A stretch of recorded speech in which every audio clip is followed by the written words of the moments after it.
امن کا پیغام یہ دینی مدارس سے، سیاہ امن کا پیغام یہ دینی مدارس سے۔ الحمدللہ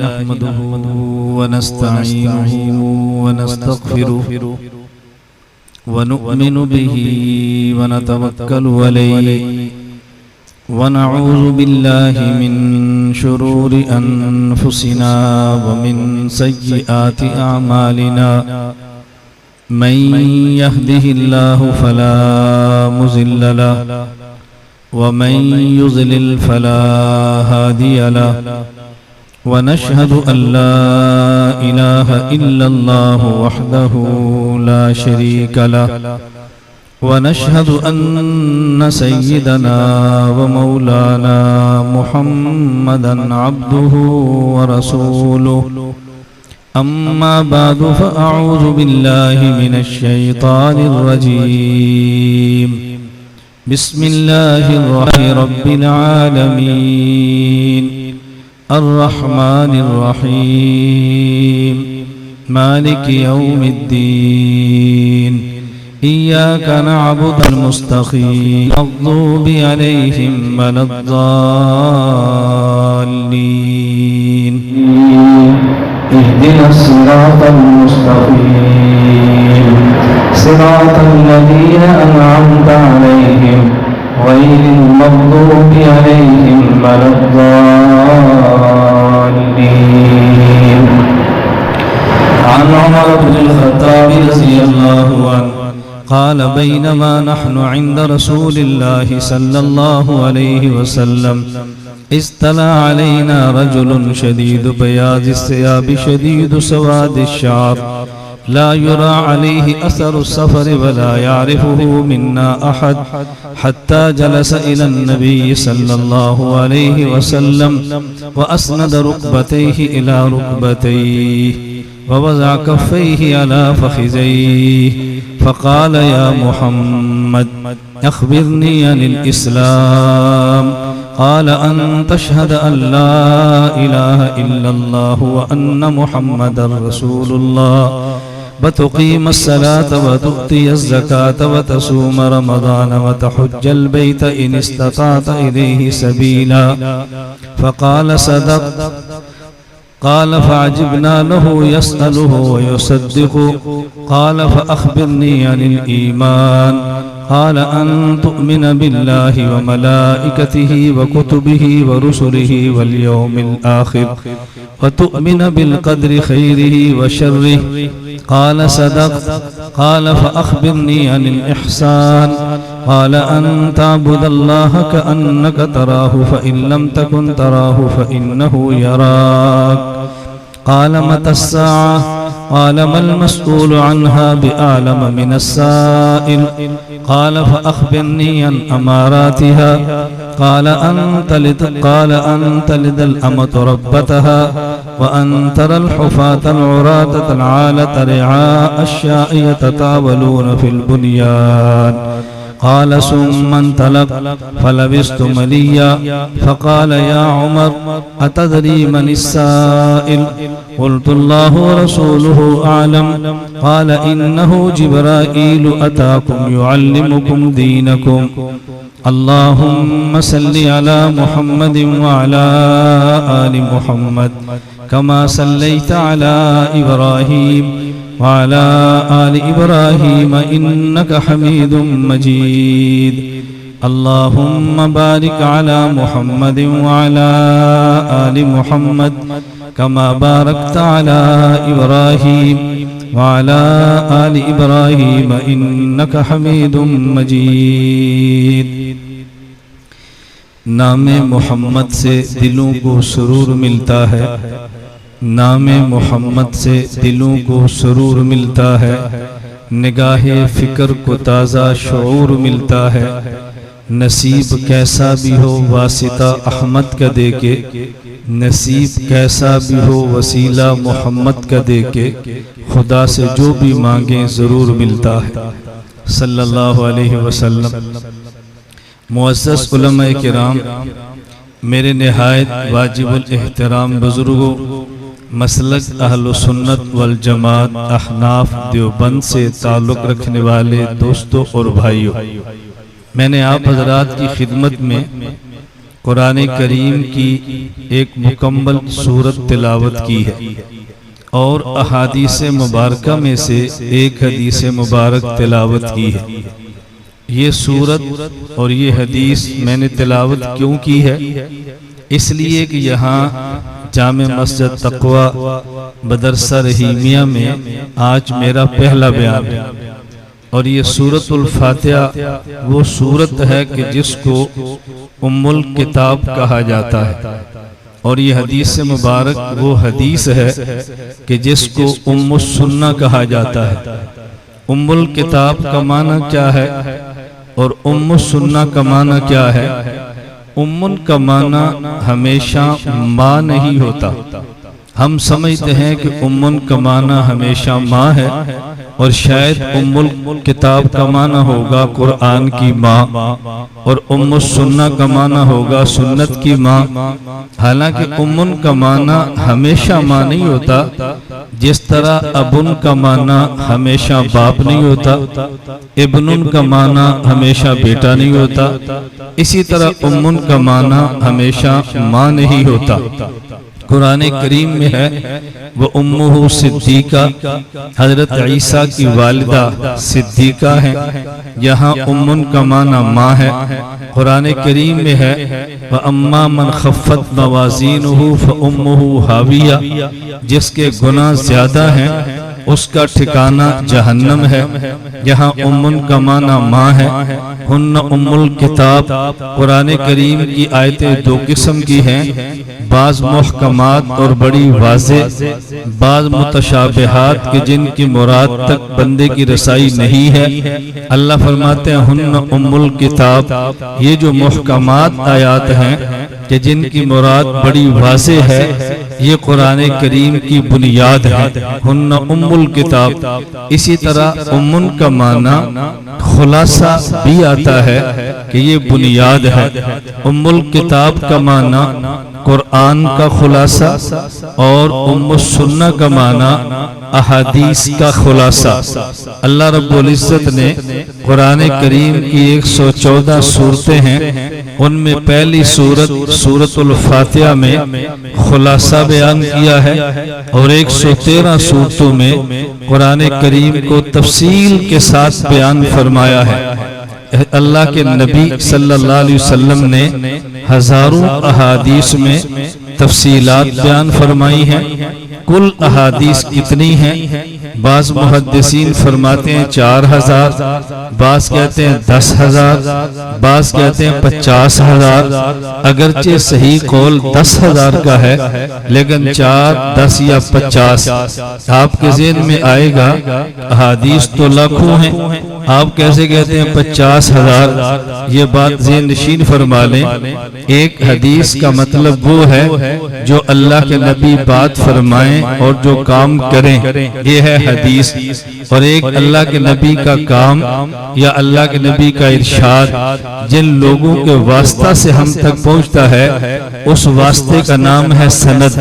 بسا اوقات اللہ کے نبی کی حدیث کا متن ایک ہوتا ہے اور اس کو نقل کرنے والے 70 ہوتے ہیں، تو محدثین فرماتے ہیں کہ یہ 70 احادیث ہے۔ اسی طرح احادیث کی تعداد تو 50,000، لیکن ان کو نقل کرنے والے ایک کو 2 نقل کرتے ہیں، ایک کو 10 نقل کرتے ہیں، ایک کو 50 نقل کرتے ہیں۔ تو یوں احادیث کی تعداد بنتی ہے کہ 4 لاکھ ہے، 5 لاکھ ہے۔ محدث 10 لاکھ احادیث کا حافظ تھا۔ تو رسول اکرم صلی اللہ علیہ وسلم نے جو باتیں تفصیل سے ارشاد فرمائی ہیں، اس حدیث جسے حدیث جبرائیل بھی کہتے ہیں، ان میں تمام احادیث کا خلاصہ بیان کیا ہے، اسے کہتے ہیں ام السنہ۔ اور قرآن کریم کی 113 صورتوں میں جو اللہ نے تفصیل کے ساتھ بیان فرمایا، اس سورۃ الفاتحہ میں اس کا خلاصہ ہے، اسے کہتے ہیں ام الکتاب۔ سی بند کر اسپیکر والے خود کریں، میں اس کو سمجھاتا رہوں کیا کر رہے ہیں۔ اس کی سی بند کر دو، اس کو سادہ کرو۔ اصل میں پینڈو مولوی ہوں نا، سپیکر شہری ہو، پھر سپیکر اور مولوی آپس میں لڑتے ہیں۔ میں کہتا ہوں مولوی سادہ ہے، سپیکر کو سادہ کر دو، پھر آپ کو بات سمجھ آئے گی۔ یہ سی ختم ہو جائے گی نا۔ میں ایک بار سی کہتا ہوں، یہ 2 بار سی کہتا ہے، تو پھر لوگ سمجھتے ہیں شاید مولوی صاحب نے 3 بار سی کی ہے، تو پھر مسئلہ سمجھ نہیں آتا نا۔ توجہ سے بات سمجھنا۔ میں عرض یہ کر رہا تھا، قرآن کریم میں جو باتیں اور مضامین اللہ نے تفصیل سے بیان فرمائے ہیں، وہ سورۃ الفاتحہ میں اس کا خلاصہ بیان کیا ہے۔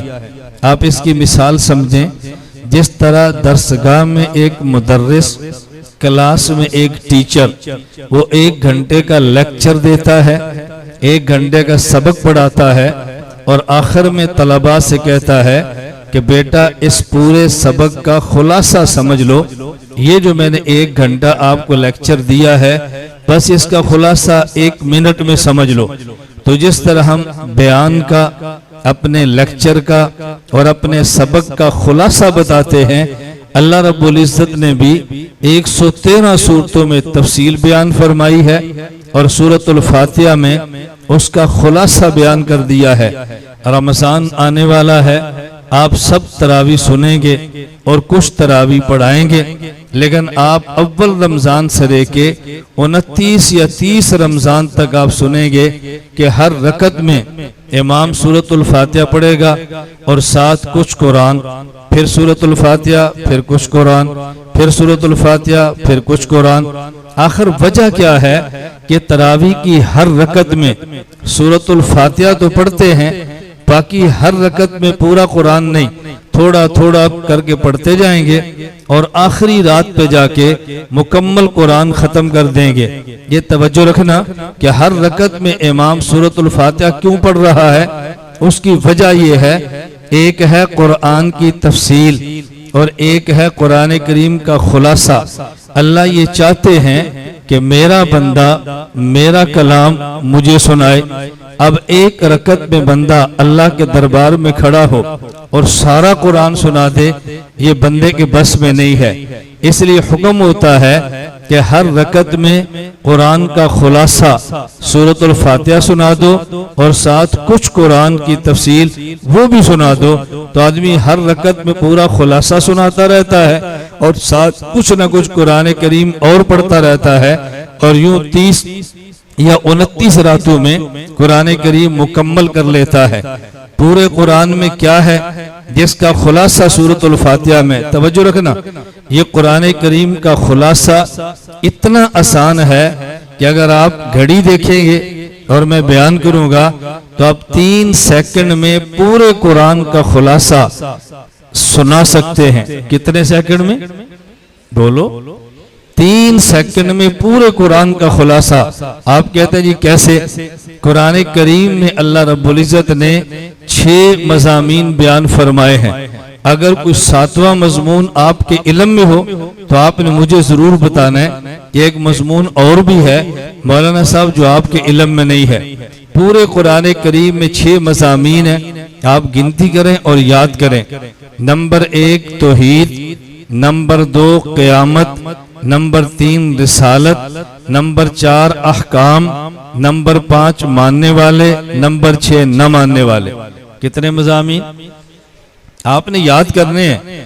نمبر 1 توحید، نمبر 2 قیامت، نمبر 3 رسالت، نمبر 4 احکام، نمبر 5 ماننے والے، اور نمبر 6 بولو نہ والے۔ عام جلسوں کا مزاج ہے نا کہ ہم سنتے ہیں چلے جاتے ہیں، اور میری طبیعت ہے کہ میں بیان سمجھاتا بھی ہوں اور پھر یاد بھی کراتا ہوں۔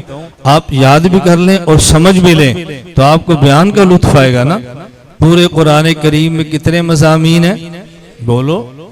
نمبر 1 توحید، نمبر 2 قیامت، نمبر 3 رسالت، نمبر 4 احکام، نمبر 5 ماننے والے، نمبر 6 اب ذرا سننا، میں نے کہا قرآن کریم کا خلاصہ پورے قرآن میں 6 مضامین ہیں، اور اللہ نے ان کا خلاصہ سورۃ الفاتحہ میں یوں بیان کیا ہے، الحمدللہ رب العالمین، توحید کو بیان کیا، مالک یوم الدین، قیامت کو بیان کیا، ایاک نعبد احکام کو بیان کیا، صراط الذین انعمت علیہم رسالت اور ماننے والوں کو بیان کیا، غیر المغضوب علیہم ولا الضالین نہ ماننے والوں کو بیان کیا۔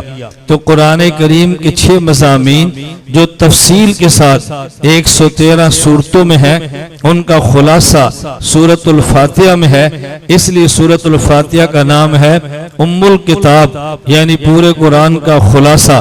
میں نے آپ سے کہا تھا کہ پورے قرآن کا خلاصہ آپ 3 سیکنڈ میں سنا سکتے ہیں۔ میں گنتا ہوں، آپ اپنی گھڑی دیکھیں تاکہ 3 سیکنڈ میں قرآن کا خلاصہ ہو سکتا ہے یا نہیں۔ آپ گھڑی دیکھیں تو میں خلاصہ بیان کرنا شروع کرتا ہوں۔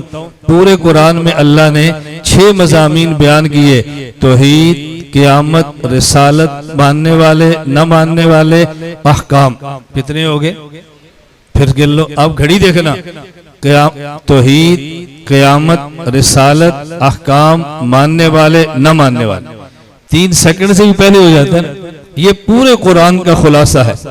اس سے بعض لوگوں کو غلط فہمی کیا ہوتی ہے، ابھی میں نے قرآن کا خلاصہ بیان کیا تو بعض لوگ کہیں گے یار قرآن تو بہت آسان ہے۔ ابھی مولانا صاحب اعلان کر رہے ہیں ہم 2 سال میں قرآن پڑھاتے ہیں، پھر 4 سال میں ترجمہ پڑھاتے ہیں، قرآن تو بہت آسان ہے، اتنا مشکل تو نہیں ہے جتنا علماء بتاتے ہیں، تو بہت آسان ہے۔ اب بات توجہ سے سمجھنا، اگر ایک آدمی سائیکل چلانا نہیں جانتا، اسے کہو سائیکل چلانا آسان ہے، وہ کہتا ہے بہت مشکل ہے، بہت مشکل ہے۔ آپ کسی چاچا جی سے کہو جس نے کبھی سائیکل نہیں چلایا کہ چاچا جی آپ ذرا سائیکل چلاؤ، میں کہتا پتر مروانا ہی مینوں بہت اوکھا ہے، کہ وہ جی گل کر دیو بھائی بہت مشکل ہے، بہت مشکل ہے۔ ایک آدمی جہاز چلانا جانتا ہے، اسے کہو جی جہاز چلانا، یہ تو مسئلہ ہی کوئی نہیں۔ اس کا مطلب کیا ہے، اگر چلانا سیکھا ہو تو جہاز چلانا بہت آسان ہے، نہ سیکھا ہو تو سائیکل چلانا بہت مشکل ہے۔ قرآن سیکھنے پہ 6 سال لگتے ہیں، 10 سال لگتے ہیں، جب سیکھ جائیں تو بہت آسان ہے۔ تو جو سیکھا ہو اس کے لیے بہت آسان ہے، اور نہ سیکھے تو قرآن بہت مشکل ہے۔ یہ جو ہم کہتے ہیں 3 سیکنڈ میں خلاصہ، اس کا معنی یہ نہیں ہے کہ پہلے دن ہی 3 سیکنڈ میں خلاصہ آ گیا ہے، اس پر کئی سال لگتے ہیں، تو پھر آدمی کہتے ہیں قرآن کریم بہت آسان ہے۔ تو سورۃ الفاتحہ جو میں نے تلاوت کی ہے یہ پورے قرآن کا خلاصہ ہے۔ ایک ہے حدیث جبرائیل، یہ تمام احادیث کا خلاصہ۔ سورۃ الفاتحہ یہ پورے قرآن کا خلاصہ۔ میں آج کی مجلس میں حدیث پاک پہ بات نہیں کرتا، کبھی اللہ نے پھر موقع دیا تو میں حدیث پاک پہ بات کر لوں گا۔ آج میں اختصار کے ساتھ سورۃ الفاتحہ پہ بات کرتا ہوں کہ یہ قرآن کریم کا خلاصہ ہے۔ پھر سورۃ الفاتحہ میں الحمد سے لے کے غیر المغضوب علیہم ولا الضالین تک ایک ایک لفظ پہ بات کریں۔ 1 گھنٹہ بہت معمولی سی بات ہے، ایک ایک لفظ پہ بات کریں۔ میں کس لفظ پہ بات کرنا چاہتا ہوں، توجہ رکھنا ذرا، کس لفظ پہ بات کرنا چاہتا ہوں۔ ہمارا جلسہ عظمت قرآن کے عنوان پر ہے۔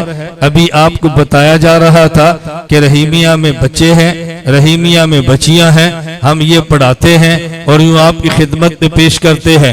میں قرآن کریم سورۃ الفاتحہ کے ایک لفظ مالک پہ بات کرتا ہوں، آپ نے توجہ سے سننا ہے اور میں دلائل دیتا چلا جاؤں۔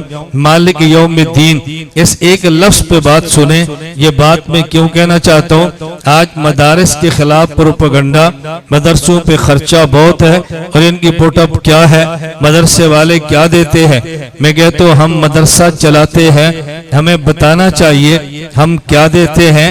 ایک بندہ سکول چلاتا ہے، وہ بتائے سکول والے کیا دیتے ہیں۔ آپ یہاں پر ہے، مدرسہ بھی ہے، ساتھ سکول بھی ہے۔ مدرسے میں کیا ہوتا ہے، سکول میں کیا ہوتا ہے۔ ہم مدرسہ چلاتے ہیں، ہم مدرسے کی بات کریں گے کہ ہم آپ کو کیا دیتے ہیں۔ یہ جو حافظ قرآن بنے یہ آپ کو کیا فائدہ دیں گے، جن بچیوں نے حفظ کیا یہ بچیاں آپ کو کیا دیں گی۔ مالک یوم الدین کی روشنی پر میں بات کرتا ہوں۔ ہم دن میں 5 مرتبہ اور پھر کئی کئی نمازوں میں ہم کتنی بار مالک یوم الدین پڑھتے ہیں لیکن سمجھتے نہیں ہے. آدمی سورۃ الفاتحہ پڑھے اور سمجھ کے پڑھے تو پڑھنے کا انداز اور ہے, اور اگر پڑھے اور سمجھے نہیں تو پھر پڑھنے کا انداز اور ہے. تو سمجھے اور پڑھ کے سمجھے, پڑھے سمجھے اور پھر پڑھے. مالک یوم الدین آپ نے کئی بار پڑھا ہے. میں مالک یوم الدین پر بات کرنے لگا ہوں, اس سے آپ کو مدارس کے بارے میں علم ہوگا کہ مدرسے کیا چیز دیتے ہیں. اللہ رب العزت نے بات سمجھائی ہے مالک یوم الدین کہ اللہ قیامت کے دن کا مالک. یہ مجھے اور آپ کو بات سمجھائی کہ جب آپ قیامت کے دن میری عدالت میں آؤ تو مجھے قاضی یوم الدین جج سمجھ کے نہ آنا, مجھے مالک یوم الدین سمجھ کر آنا. مالک یوم الدین فرمایا, قاضی یوم الدین نہیں فرمایا. مالک کا معنی کیا ہے اور قاضی کا معنی کیا ہے؟ مالک اور قاضی میں فرق کیا ہے؟ ذرا اس کو سمجھنے کی کوشش کرنا. ایک عدالت مالک کی ہوتی ہے اور ایک عدالت قاضی کی ہوتی ہے. مالک اور قاضی کی عدالت میں ایک فرق یہ ہے کہ قاضی اور جج یہ قانون کا پابند ہوتا ہے اور مالک قانون کا پابند نہیں ہوتا. جج قانون کا پابند ہے اور مالک قانون کا پابند نہیں ہے. کوئی جج عدالت میں بیٹھ کے نہیں کہہ سکتا قانون کیا ہوتا ہے, میں جج ہوں, میرا دل کرے قانون کے مطابق فیصلے کروں, میرا دل کرے قانون توڑ کے فیصلے کروں. جج میں نہ جرت ہے نہ اس کی جج کو اجازت ہے. لیکن مالک کا معنی الگ ہے, وہ چاہے تو قانون کے مطابق فیصلے کرے, وہ چاہے تو قانون کو توڑ دے اور اپنے شاہی اختیارات کو استعمال کرے. میں مثال دوں گا تو آپ کے ذہن میں بات بیٹھے گی. ایک فیکٹری کپڑے کی ہے اور اس فیکٹری میں کئی بار چوری ہوئی. مالک فیکٹری والا وہ پریشان ہے کہ چوری کیسے ہو رہی. اس نے منشی سے کہا کہ تم چور پکڑو. منشی نے محنت کی, 2-4 ماہ لگائے, اس نے چور کو پکڑ لیا. جو کپڑا چوری ہوا اس کو برآمد کر لیا اور موقع پر گواہ بنا لیے. اب اگر یہ منشی FIR کٹوا دے اور عدالت جج کی ہو, اس میں کیس چلا جائے اور وہاں کیس کی سماعت ہو, یہ منشی اس چور کے خلاف کپڑا بھی ثابت کر دے, گواہیاں بھی ثابت کر دے, اور یہ جو ملزم ہے اس کا وکیل اس شہادت کو توڑ نہ سکے, تو جج اس کو سزا دینے کا پابند ہے. اگر جج نے سزا نہ دی, بری کر دیا, منشی ایک تو کھپ ڈالے گا کہ جج صاحب نے کیسے بری کیا, میں نے کپڑا برآمد کرایا, میں نے گواہیوں سے جرم ثابت کیا, جج نے کیسے بری کر دیا. نمبر 2, اس فیصلے کے خلاف وہ ہائی کورٹ جائے گا کہ جج نے غلط فیصلہ کیا ہے, اور اگر ہائی کورٹ نے بھی اس کو بری کر دیا یہ سپریم کورٹ میں جائے گا. اس کا معنی یہ ہے کہ جج چونکہ قانون کا پابند تھا اور یہ سمجھتا ہے کہ جج سے غلطی ہوئی ہے. لیکن اگر اس مالک کے فیکٹری نے یہ کہا کہ چور پکڑو اور میرے پاس لاؤ, منشی نے چور کو پکڑا اور مالک کی عدالت میں لے گیا. مالک نے 2 ماہ نہیں صرف 2 گھنٹے کیس سنا اور منشی نے گواہوں کے ساتھ جرم کو ثابت کر دیا. اب فیکٹری کا مالک کہتا ہے منشی شاباش, تو نے محنت کی ہے, چور یہی ہے, چوری تو نے ثابت کی ہے, لیکن اس کے باوجود بھی میں اس چور کو بری کرتا ہوں, جا تو کیا یاد رکھے گا. اب اگر منشی وہاں پہ کہے کہ آپ کون ہوتے ہیں اس چور کو بری کرنے والے, تو مالک کہے گا تو فیکٹری دا پیو لگنے, میں مالک ہاں, میں جج اور قاضی نہیں ہوں, میرا دل کرے میں قانون کو دیکھ کر سزا دے دوں, میرا دل کرے میں اس کو بری کر دوں. تو جج قانون کا پابند ہے لیکن مالک قانون کا پابند نہیں ہے. اللہ نے مجھے اور آپ کو مالک یوم الدین پڑھوا کے یہ سبق دیا ہے کہ میرے پاس آؤ, مجھے جج اور قاضی سمجھ کے نہ آنا, مجھے مالک سمجھ کر آنا. میں آپ کی بات نہیں کرتا, آپ تو متقی اور نیک لوگ ہوں گے, میں اپنے جیسے گناہگار کی بات کرتا ہوں. اگر اللہ قاضی یوم الدین فرما لیتے تو شاید مجھے نجات کا راستہ کوئی نظر نہ آتا, لیکن مالک یوم الدین فرما کے اللہ نے مجھ جیسے سیاکار کے لیے بھی مغفرت کے دروازے کھول دیے ہیں کہ مجھے قاضی سمجھ کے نہ آنا, مجھے مالک سمجھ کر آنا. قاضی قانون کا پابند ہے, اللہ قیامت کے دن قانون کا پابند نہیں ہے. گواہیاں موجود ہوں گی, ملائکہ فرما دیں گے اس کے باوجود بھی اللہ کسی بندے کو سزا دینے کے پابند نہیں ہے. دل کرے اپنے قانون کو دیکھے اور اس مجرم کو سزا دے دے, اور دل کر لے اللہ اپنے شاہی اختیارات استعمال کرے اور اس مجرم کو معاف کر دے. تو مالک اور قاضی کی عدالت میں ایک فرق یہ ہے کہ قاضی قانون کا پابند ہے, اور دوسرا فرق یہ ہے کہ مالک قانون کا پابند نہیں ہے. نمبر 2, مالک اور قاضی کی عدالت میں فرق یہ ہے کہ ایک عدالت جج کی ہے اور ایک عدالت مالک کی ہے.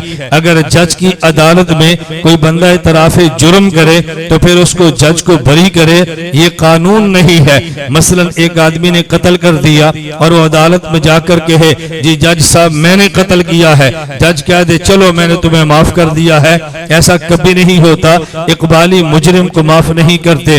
شاید آپ قانون کو سمجھتے ہو یا آپ نے قانون کو پڑھا ہو. بس اوقات آدمی کو پکڑ لیا جاتا ہے, اس پہ تشدد کر لیا جاتا ہے, پھر اس کو مجسٹریٹ کی عدالت میں پیش کرتے ہیں, دفعہ 164 کے تحت بیان لے لیتے ہیں, اور اس جو ملزم کے وکیل ہیں وہ عدالت میں پھر اس کی میڈیکل رپورٹیں پیش کرتا ہے کہ جی تشدد کر کے اعتراف کرایا گیا تھا. تو جب تشدد ثابت ہو جائے تو اعترافی جرم کی حیثیت, اعترافی بیان کی حیثیت ختم ہو جاتی ہے. لیکن اگر تشدد ثابت نہ ہو تو مجسٹریٹ کے سامنے دفعہ 164 کے بیان کو بڑی عدالت اقبالی بیان سمجھتی ہے اور اس بیان پر ملزم کو پھر مجرم بنا کے سزا دیتی ہے. تو دنیا میں جج کی عدالت کے قانون یہ ہے کہ اگر کوئی آدمی اعتراف کر لے تو جج اسے سزا دیتا ہے, لیکن مالک کی عدالت یوں نہیں ہے.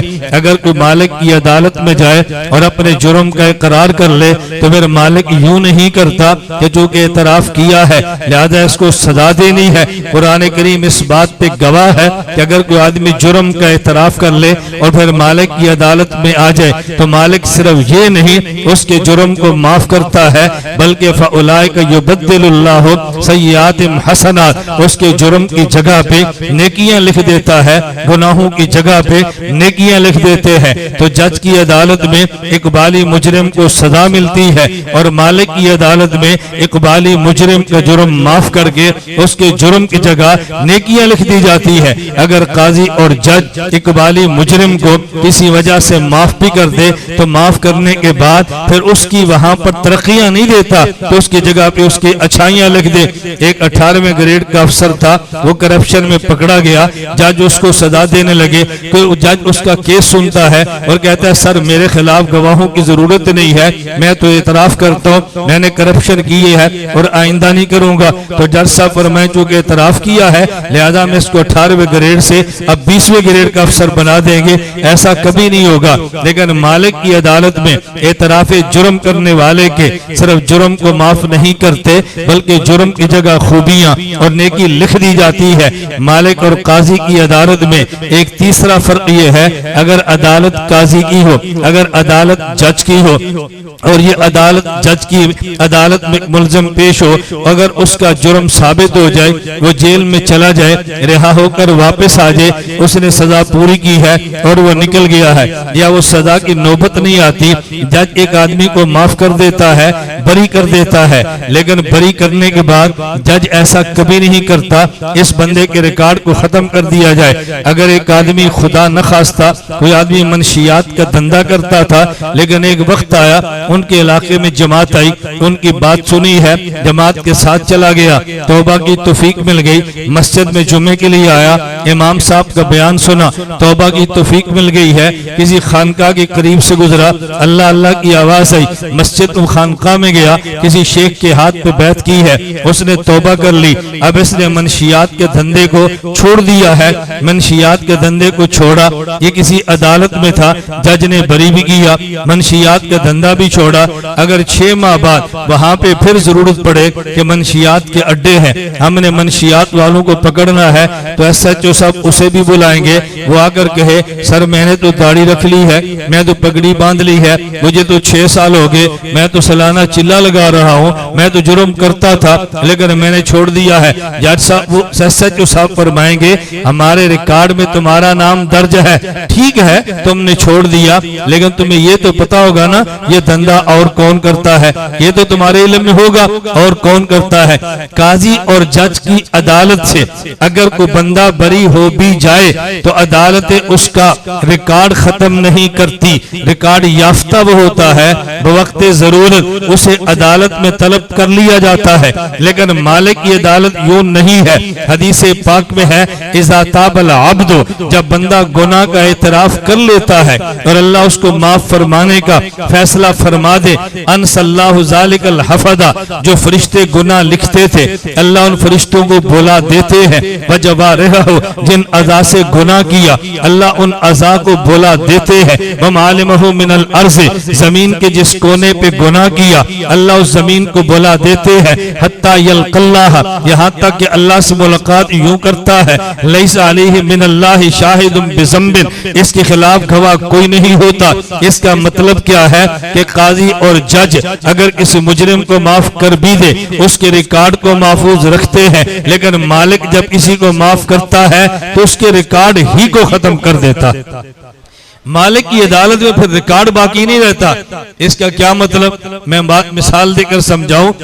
ایک آدمی جرم کرتا تھا، عدالت نے اس کو بری کیا ہے، اب ایک جرم سے بری ہو گیا، اس نے چھوڑ دیا، آئندہ اگر اس کے خلاف جھوٹا پرچہ بھی ہو یا ایک سچا پرچہ بھی ہو اور سزا دلوانا چاہیں تو وکیل پچھلا ریکارڈ پیش کرتا ہے، ساری یہ ریکارڈ یافتہ ملزم ہے، لیکن اللہ کا نظام یوں نہیں ہے۔ اگر ایک بندے نے خدا نخواستہ 99 مرتبہ زنا کیا ہو اور توبہ کی ہو، اللہ نے 99 زنا کو معاف کر دیا ہو، اب اگر یہ سمی بات یہ پھر زنا کرے، اللہ کی عدالت میں فرشتہ پیش کرے تو فرشتہ یہ نہیں کہتا اے اللہ یہ سوا نہیں ہے، اس کے 99 پہلے بھی تھے، یہ تو ریکارڈ یافتہ بد کردار ہے، نہ وہ جو 99 خدا نے معاف کیے اس کا ریکارڈ ختم ہو گیا، یہ سوا الگ ہے۔ قاضی کی عدالت سے بری ہونے والا بندہ وہ ہوتا ہے جس کے ریکارڈ کو باقی رکھا جاتا ہے، اور مالک کی عدالت سے بری ہونے والا بندہ وہ ہوتا ہے کہ جس کے ریکارڈ کو اللہ اپنے کرم سے ختم فرما دیتے ہیں۔ تو قاضی کی عدالت سے بری ہونے والا اس کا ریکارڈ ختم نہیں ہوتا، مالک کی عدالت سے بری ہونے والا اس کے ریکارڈ کو ختم کر دیا جاتا ہے۔ قاضی اور مالک کی عدالت میں چوتھا فرق یہ ہے، یہ بات توجہ سے سمجھنا، یہ میں آخری فرق بتانے لگا ہوں۔ چوتھا فرق یہ ہے کہ جج کی عدالت میں کیونکہ جج قانون کا پابند ہے، ہر بندہ قانون کو سمجھتا نہیں ہے، تو قانون کی جنگ لڑنے کے لیے بندے کو وکیل چاہیے جو قانون کا ماہر ہو، ایڈوکیٹ چاہیے جو قانون کا ماہر ہو۔ ہر بندہ جو یہ قانون نہیں سمجھتا اپنا کیس خود نہیں لڑتا، اپنے کیس کے لیے وہ وکیل کی خدمات کو لیتا ہے اور اچھے سے اچھا وکیل تلاش کرتا ہے۔ مثال کے طور پہ خدا نہ کرے کسی بندے نے کسی کو قتل کر دیا، مقتول تو قبر میں چلا گیا، قاتل کے خلاف 302 کی FIR کاٹ دی گئی، اب اس کو SHO صاحب نے گرفتار کیا ہے، پھر اس کو خصوصی عدالت میں یا سیشن کورٹ میں پیش کیا ہے، کیس چلتا رہا اور سیشن کورٹ نے سزائے موت دے دی ہے۔ یہ جو قاتل کے ورثاء تھے انہوں نے ٹاپ کا اپنے خیال کے مطابق وکیل پیش کیا ہے، وکیل قانون کی جنگ لڑتا ہے، جنگ ہار جاتا ہے، پھر یہ اس کے خلاف ہائی کورٹ جاتے ہیں اور ہائی کورٹ میں اس سے بڑا وکیل کیا جاتا ہے، وہ وکیل ہائی کورٹ میں اپنے اس موکل کے قانونی جنگ لڑتا ہے، اگر وہاں بھی ہار جائے تو پھر سپریم کورٹ میں جاتے ہیں، اس سے بڑا وکیل وہاں کھڑا کرتے ہیں، وہ وکیل قانون کی جنگ لڑتا ہے، اگر وہ بھی جو قاتل ہے اس کے کیس کو ہار جائے تو پھر صدر مملکت کے پاس جاتے ہیں، صدر کو ملک اور بادشاہ کہتے ہیں، ملک اور بادشاہ کہتے ہیں، جب صدر مملکت کی عدالت میں یہ کیس جائے تو اس مقتول کے ورثاء، اس قاتل کے ورثاء تھوڑا سا یہ صدر کے پاس جائیں گے تو پھر کسی وکیل کو لے کر نہیں جاتے بلکہ رحم کی اپیل لکھتے ہیں، صدر مملکت کو پیش کرتے ہیں اور ساتھ ساتھ کسی سفارشی کو تلاش کرتے ہیں۔ کبھی MNA کو دیکھو، کبھی MPA کو دیکھو، کبھی علاقے کے ناظم کو دیکھو، اس صدر کے داماد کو دیکھو، اس کے سسر کو دیکھو، رشتہ دار کو دیکھو، کلاس فیلو کو دیکھو، اس کا بزنس پارٹنر دیکھو، تاکہ اس کے پاس جائیں اور ہم سفارش کرائیں۔ صدر کو یہ نہیں کہتے ہمارے بیٹے نے اچھا کیا ہے یا برا کیا ہے، کہتے ہمارے بیٹے سے قتل ہوا، سیشن کورٹ نے سزا دی ہے، ہائی کورٹ نے بحال رکھی ہے، سپریم کورٹ نے بحال رکھی ہے، ہم آپ کی عدالت میں رحم کی اپیل کرتے ہیں، ہمارے بیٹے کو معاف کر دیں، تمہارے پاس قانون ہے، ہمیں معاف کرو۔ وہاں پر پھر سفارشی تلاش کیے جاتے ہیں۔ اس کا مطلب یہ ہے کہ جب تک کہ جج کی عدالت میں تھا کیس وکیل لڑ رہا تھا، جب جج کی عدالت میں کیس ہار گئے اور ملک کی عدالت میں کیس چلا گیا، اب وکیل نہیں جاتا، اب سفارشی جاتے ہیں۔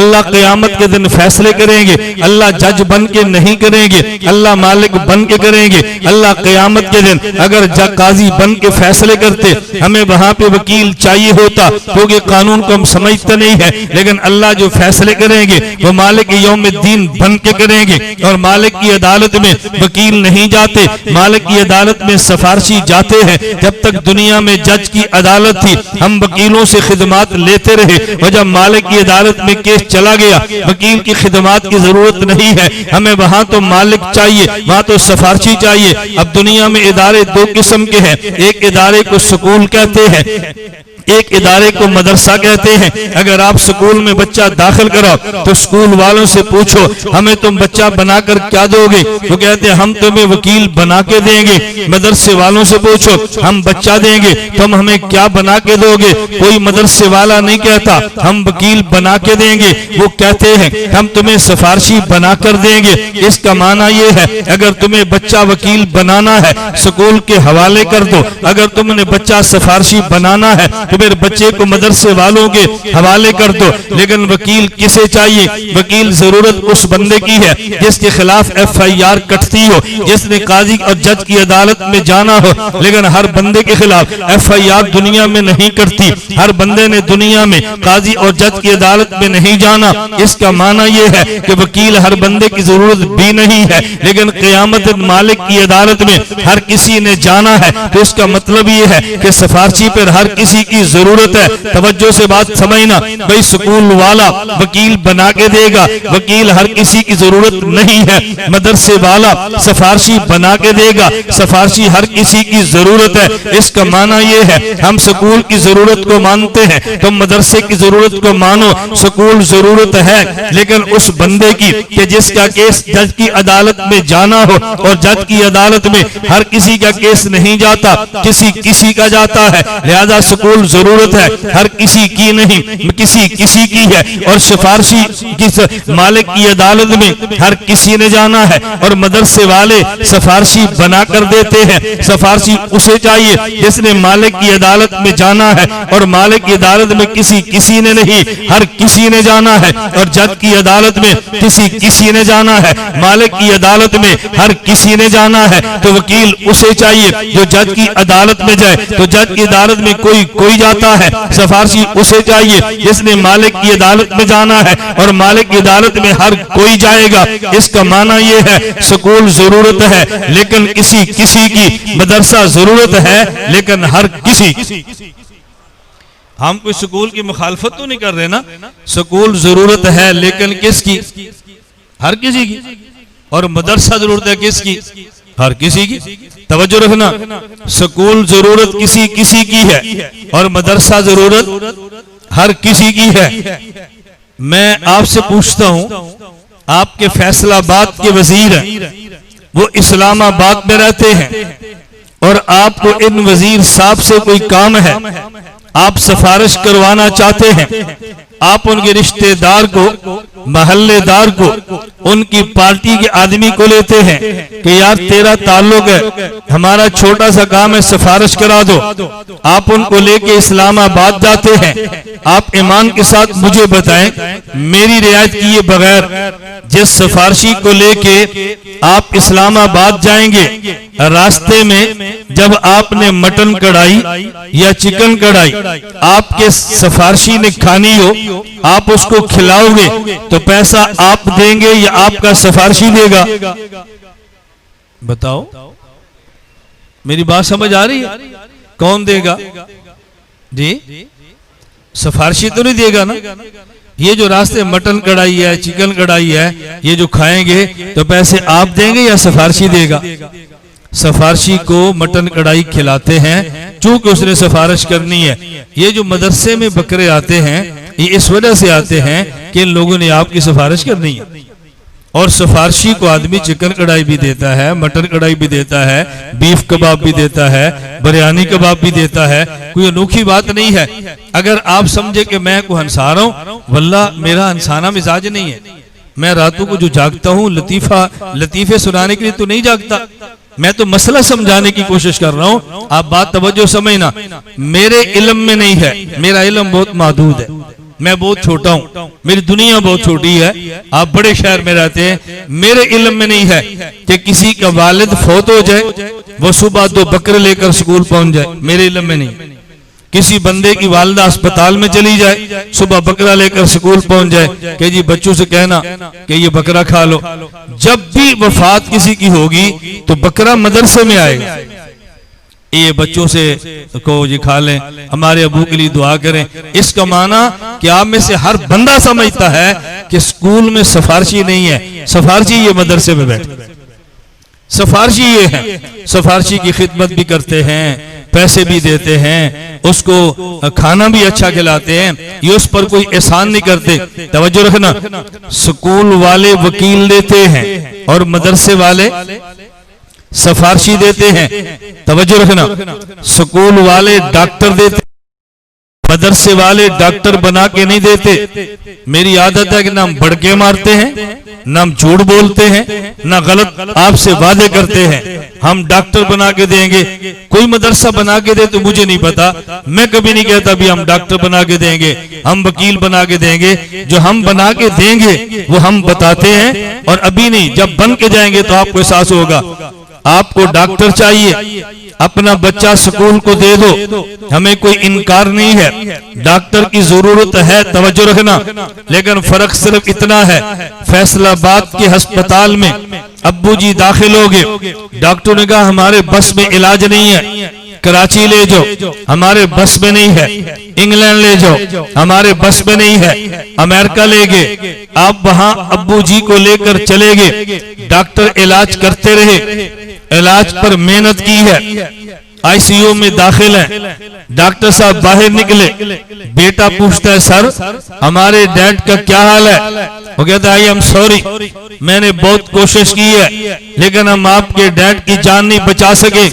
توجہ سے بات سمجھنا، اگر امریکہ میں کسی سب سے بڑے ہسپتال اور دنیا کے سب سے بڑے ڈاکٹر بے بس ہو جائیں اور والد صاحب کی جان نہ بچے تو اس سے بڑے ڈاکٹر کو آپ تلاش نہیں کرتے۔ آپ کا رحیمیہ وہاں سے تقوی مسجد فون آ جائے گا، قاری شہزاد، قاری عبد الرحمان مہربانی کرو یہ بچوں سے کو یاسین شروع کر دیں، کل ڈیڈ کی یہاں سے لاش آ رہی ہے، باڈی چلنے لگی ہے۔ اس کا معنی یہ ہے کہ سکول والوں نے ڈاکٹر بنایا تھا اور جب ڈاکٹر کے کام ختم ہو گئے، مدرسے والوں نے یہ چھوٹے چھوٹے سفارشی بنائے ہیں، اب ان کا کام شروع ہوگا۔ سکول میں تیار ہونے والا سب سے بڑا ڈاکٹر اس کے کام کی انتہا ہو جائے تو مدرسے کے سب سے چھوٹے سفارشی کے کام کی ابتدا ہوتی۔ جہاں سکول کا سب سے بڑا بندہ جواب دے جاتا ہے وہاں مدرسے کا چھوٹا سے بچہ کام شروع کر دیتا ہے۔ تو ڈاکٹر چاہیے ان کو دے دو بچہ، سفارشی چاہیے ہمیں دے دو بچہ۔ میں یہ نہیں کہتا سکول نہیں جانے چاہیے، ہم کہتے ہیں ڈاکٹر بناؤ، ہم کہتے ہیں آپ ان کو پائلٹ بناؤ، ان کو وکیل بناؤ، کون منع کرتا ہے؟ لیکن اپنے گھر میں اپنا سفارشی بھی تیار کرو، اس کے لیے مدارس موجود ہیں، یہ سفارشی بنا کر دیں گے۔ ہمیں وکیل بھی چاہیے، ہمیں سفارشی بھی چاہیے، ہمیں ڈاکٹر بھی چاہیے، ہمیں سفارشی بھی چاہیے، توجہ رکھنا، جج کی عدالت میں کسی نے جانا، وکیل تھوڑے چاہیے تھے، ڈاکٹر تھوڑے چاہیے، سفارشی زیادہ چاہیے تھے، چاہیے تو یہ تھا ایک بندے کے 4 بچے ہیں، او بھئی 3 مدرسے کو دیتا، 1 سکول کو دے دیتا، لیکن ہم تو یہ نہیں کہتے، ہم کہتے چلو 3 سکول کو دے دو، توجہ رکھنا، 1 مدرسے کو دے دو، اور مولانا صاحب آپ کہتے ہیں 3 سکول کو دو 1 مدرسے کو دو، آپ 3 کیوں نہیں مانگتے؟ میں نے کہا اس لیے نہیں مانگتے، اگر آپ کے گھر میں 4 ہیں آپ ہمیں 1 دے دو، یہ 3 سکول والوں کو دے دو، 1 ہمیں دے دو، لیکن یہ 1 ہے یہ چھوٹا موٹا کام نہیں کرے گا، یہ جو 3 سکول کو دیے ہیں یہ بھی اس کے ذمے، ابا جی بھی اس کے ذمے، امی جان بھی اس کے ذمے، یہ تو بہت تھوڑے ہیں، ابھی 3 اور 2 5 اور بھی باقی ہیں۔ اللہ کے پیغمبر نے فرمایا ایک بچہ جو قرآن حفظ کر لے گا اس کا کام یہ ہوگا، یہ قیامت کے دن 1 2 کی نہیں، یہ تو کم از کم 10 بندوں کی شفاعت کرے گا، 1 ہمیں دے دو، یہ جو 3 سکول والے ہیں ان کو بھی لے جائے گا، امی کو بھی لے جائے گا، ابو کو بھی لے جائے گا، تو یہ تو 10 آدمیوں کو لے کے جنت میں چلا جائے گا۔ میرے دوستو ہمارا خطاب ان کو ہے جو قیامت کو مانتے ہیں، انہیں خطاب نہیں ہے جو قیامت کو نہیں مانتے۔ ہم ان سے غرض نہیں کرتے کہ جن کا آخرت پہ ایمان نہیں ہے، مسئلہ تو ان کا ہے جو آخرت پہ ایمان رکھتے ہیں۔ اس لیے مجھے اور آپ کو یہ فیصلہ کرنا پڑے گا، ہمیں سفارشی چاہیے تو بہت اچھا سفارشی تیار کرو، بیٹا موجود ہے تو دے دو، بیٹے بڑے ہو گئے اپنا پوتا دے دو، بیٹیاں بڑی ہو گئی تو پوتی نواسی دے دو، اپنے گھر میں سفارشی تیار کرو اور ان کی خدمتیں بھی کرو، اور مدارس کا تعاون کرنے والے اپنے ذہن سے نکال دو، اگر ہم نے کچھ نہ دیا مدرسے بند ہوں گے، خدا کی قسم یہ مدرسہ بند نہیں ہوگا، میں دلیل کی بنیاد پہ کہتا ہوں، ویسے بات کبھی نہیں کرتا، یہ 2 دلیلیں ذہن میں رکھ لینا۔ نمبر 1 جو اللہ کے ہاں سب سے زیادہ ضروری چیز ہو لوگ چھوڑ بھی دیں، اللہ اس کے اسباب پیدا کرتے ہیں، مثلا آدمی کو زندہ رہنے کے لیے ہوا کی ضرورت ہے، ہوا کے بغیر بندہ زندہ رہ نہیں سکتا، آپ دروازے بند کر دو، ہمیں ہوا نہیں چاہیے، اللہ اندھیری بھیجیں گے، وہ دروازے توڑ کے بھی تمہارے کمروں تک ہوا پہنچائیں گے، جب تک اللہ نے زندہ رکھنا ہے ہوا خود بخود آئے گی، کوئی تمہیں ضرورت نہیں ہوا کے انتظام کرنے کی۔ بالکل اسی طرح کیونکہ قیامت کے دن اللہ نے مالک بن کے فیصلے کرنے ہیں، انسانوں کو سفارشوں کی ضرورت ہے، ان سفارشیوں سے اللہ نے مغفرتیں کرنی ہے، تو ہر دور میں سفارشی تیار ہوتے رہیں گے، کوئی بندہ چاہے یہ تب بھی تیار ہوں گے، کوئی نہ چاہے یہ تب بھی تیار ہوں گے۔ دوسری بات ذہن نشین فرمانا، یہ مدرسے میں آنے والے طلبہ یہ مہمان اللہ کے ہیں، ایک حیثیت مہمان کی ہے اور میزبان کی ہے، کبھی میزبان چھوٹا سا ہوتا ہے، کبھی میزبان بہت بڑا ہوتا ہے، اگر میزبان چھوٹا سا ہو اس کے گھر میں مہمان آ جائے وہ کہتا ہے مولانا صاحب بیٹھے میں آپ کے لیے بوتل لاتا ہوں، آپ بیٹھے میں آپ کے لیے فروٹ لاتا ہوں، آپ تشریف رکھے میں ذرا گھر والی کو سبزی دیتا ہوں وہ آپ کے لیے بناتی ہے، آپ آرام کریں۔ لیکن اگر بڑا آدمی ہو وہ ایک نوکر سے کہتا ہے جاؤ بھائی وہاں سے آئس کریم لاؤ، جاؤ فلاں جگہ سے گوشت لاؤ، وہ خود کام نہیں کرتا اپنے نوکروں سے لیتا ہے۔ یہ بچے اللہ کے مہمان ہیں، اللہ چھوٹے نہیں ہیں، اللہ کائنات میں سب سے بڑے ہیں، اللہ ان کی مہمان نوازی پہ بندے لگا دیتے ہیں، اللہ خود تھوڑا ہی گوشت پیش کریں گے، تم جاؤ گوشت کھلا کے آؤ، تم جاؤ ان کے پانی کا انتظام کرو۔ ایک نوکر کہہ دے میں نہیں کرتا، مالک اس نوکر کو باہر نکالتا ہے، دوسرا نوکر رکھ لیتا ہے، تم کہہ دو ہم مدرسوں کو نہیں دیتے، اللہ تمہیں دھتکار دے گا، اللہ کسی اور سے کام لے گا، نہ یقین آئے۔ میں نے حضرت مولانا محمد اسلم شیخ پوری نبر اللہ مرقدہ ان سے نحو میر پڑھی ہے، شرامت عمل پڑھی ہے، ہم نے اپنے استاذ کو ہاتھوں پہ اٹھایا ہے، ہمیں استاد جی ایک واقعہ سنانے لگے، فرمائے ہرات میں گورنر تھا، بینک حفظ کا مدرسہ تھا، وہ گورنر بہت نیک آدمی تھا، اس نے مدرسے والوں سے کہا ان بچوں کو قرآن آپ پڑھاؤ، ان کا کھانا میرے ذمے ہے، اپنے گھر سے کھانا پکواتے، روزانہ بچوں کے لیے کھانا لے کر آتے۔ ایک دن صبح بارش ہوگی، کھانا دیر سے پہنچا، بچے تو بچے ہیں، یہ مسجد کے ہوں یا مدرسے کے، مسجد کے ہوں مدرسے کے، یہ سکول کے ہوں یا مدرسے کے، بچہ تو بچہ ہوتا ہے، تھوڑی سی دیر ہوگی، ناشتہ نہیں پہنچا، بارش کی وجہ سے ذرا تاخیر سے، وہ گورنر عمر کے ذرا بڑے تھے،